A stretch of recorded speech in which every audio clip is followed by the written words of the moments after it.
Here he is live, Kevin Spacey playing Frank Underwood. Thanks for coming in this morning. Thank you for having me. So is he right there? Is Washington more exciting than Hollywood? Look, for me, it's like performance art. I sometimes watch it. Actually, we can get done shooting on a day, and I'll come home and turn on the news, and I'll think, our storylines are not that crazy. They're really not. With some exceptions. Again, I'm not going to give too much away from the second season, but it does seem like even President Obama has a little bit of Frank Underwood envy, the ruthlessly efficient Frank Underwood. I can imagine why he would. I mean, I've thought actually over the last year it must be really interesting for not just an American public, but people around the world to view a very effective Congress that gets things done. And so I can imagine he must feel, gosh, I wish we could move that quickly. How do you put the two together? I mean, clearly this show is striking a chord out there at a country at a time when the country hates Washington more than ever. Well, I've heard from lots of people, that some people feel that 99% of the show is accurate, and that the 1% that isn't is that you could never get an education bill passed that fast. Forget about every other crime you see over the course of the show.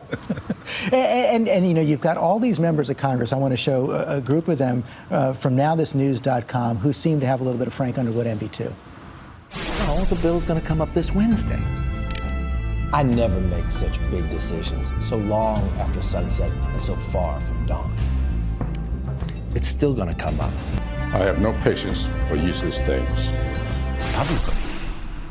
Oh, he's about to tell me. Yeah, Kevin. McCarthy, he's the House Republican whip. He's the House Republican whip who was really very generous to me. I sort of shadowed him in the Capitol a little bit.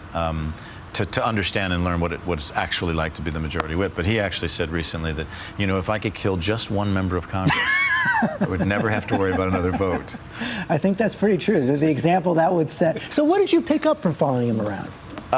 Look, it's particularly interesting for him because there are so many new members of Congress who were sort of brought in the Tea Party, and we're going to fight against Washington, and we're not going to do it the usual way, that it's very difficult to harangue 218 congressmen to vote a particular way you want them to vote. So I don't envy him the position. It's not easy, but it was for me, fascinating to go to a couple of whip meetings and actually see what the agenda is, what they're going to put out there, how they do it.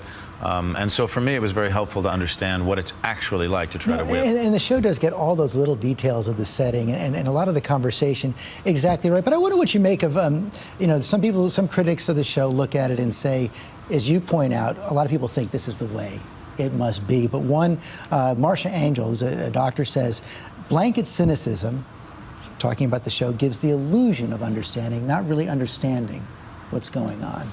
Well, I think that, we've also heard a lot of comparisons to, we're the antithesis of what the West Wing was. Mm-hmm. West Wing was a very, a different kind of fantasy. Yeah, a different kind of fantasy. And that, I think that what I think is very interesting is even if you look now at the way that some real politicians are being re-examined.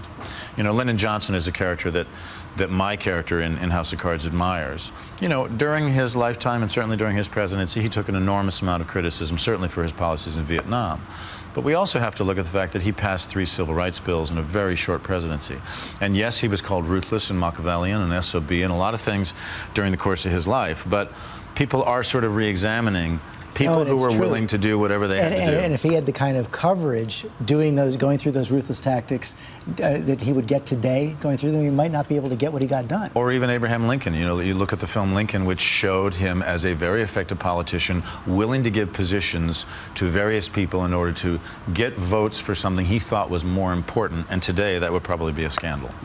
Kevin Spacey, thank you very much. House of Cards is terrific. You can see every episode on Netflix right now, and we'll be right back.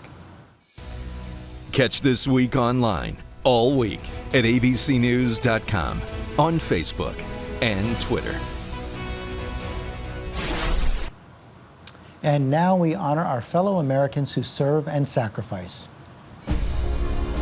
This week, the Pentagon released the names of 4 soldiers killed in Afghanistan.